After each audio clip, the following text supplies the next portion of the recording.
Hey guys welcome to my fast blog. तो मोर प्रथम वीडियो रे आपण मानन को स्वागत करछि आउ सारा ओडिशावासी को मोर नमस्कार।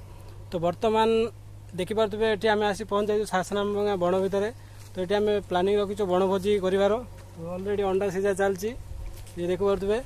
तो अंडा पकोड़ा हबो। तो ता आगुरु मु मोर इंट्रोडक्शन दे दउछि। मो नाला श्रीकांत सेठी आम घर गंजाम डिस्ट्रिक्ट मु गोटे छोट गाँव रु बिलोंग करछि। आउ बहुत आशा नहीं कि यूट्यूब को आसी। तो 2-3 वर्ष है मु यूट्यूब रे वीडियो अपलोड करछि किंतु ए जाय कौन भी वीडियो मोर वायरल हैनी कि ना मु यूट्यूब रे सक्सेसफुल मध्य हैनी।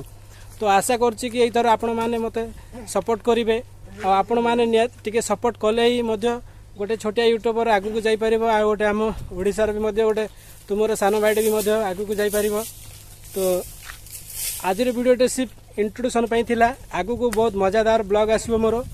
तो आशा करछि कि आज वीडियो आपको भल लगी। तो निहाती भाव में जदि वीडियो भल लगिला तो वीडियो को लाइक करेंगे और शेयर करेंगे। चैनल को निहाती भाव में सब्सक्राइब करेंगे। जय जगन्नाथ।